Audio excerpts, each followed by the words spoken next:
Kaum muslimin rahimani wa rahimakumullah. Ini sedang ramai berita tentang para hakim yang menjadi hakim di pengadilan di negeri kita. Mereka menuntut perbaikan kesejahteraan, atau dengan kata lain mereka menuntut kenaikan gaji, karena menurut mereka selama ini gaji yang didapatkan ini masih kurang layak. Maka pada prinsipnya kita tentunya setuju dengan perbaikan kesejahteraan para hakim di negeri kita. Kenapa? Karena para hakim adalah orang-orang yang punya peran penting dalam penegakan keadilan atau penegakan hukum di negeri kita. Dan mereka adalah orang-orang yang spesial, orang-orang yang istimewa. Dan dalam Islam pun, hakim adalah orang-orang yang dimuliakan. Sehingga kita lihat ya, di Al-Quran ada surat Luqman. Surat Luqman itu cerita tentang seorang yang bernama Luqman Al-Hakim, yang beliau adalah seorang hakim, seorang qadhi di pengadilan di zamannya Nabi Daud alaihissalam. Saking mulianya sampai Allah jadikan ada surat di dalam Al-Quran, surat Luqman. Ini sedikit banyak menunjukkan bahwasanya profesi qadhi atau hakim adalah profesi yang dimuliakan dalam Islam. Dan dalam Islam biasanya hakim yang dia bekerja di pengadilan, menjadi hakim di pengadilan atau qadhi, itu pasti seorang ulama.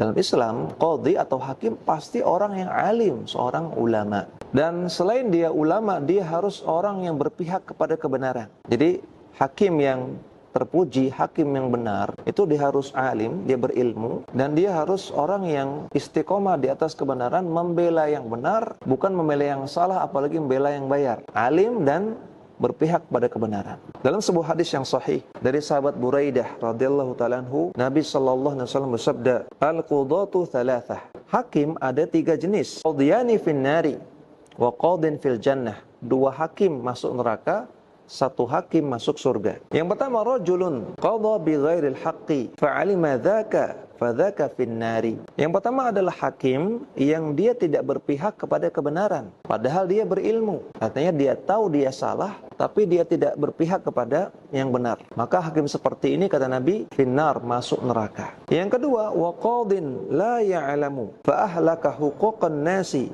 fahuwa finnar.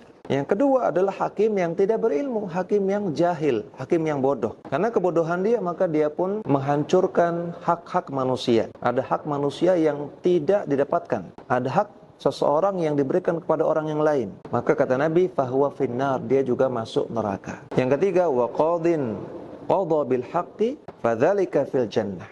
Yang ketiga adalah hakim yang dia berpihak kepada kebenaran dan dia hakim yang berilmu, maka itulah hakim yang masuk surga. Hadis riwayat Tirmidzi, diriwayatkan oleh At-Tirmidzi dalam sunannya, disahihkan oleh Syekh Al-Albani. Maka hakim adalah profesi yang mulia dan terpuji, namun dengan syarat dia harus orang yang berilmu dan juga orang yang berpihak kepada kebenaran, bukan berpihak kepada kesalahan, kejahatan, atau berpihak kepada yang bayar. Oleh karena itu, kita harus hormati para hakim-hakim kita dan kita doakan mereka supaya Allah berikan taufik dan hidayah kepada para hakim kita, agar Allah berikan kepada mereka ilmu dan Allah berikan kepada mereka keistiqomahan untuk senantiasa membela yang benar.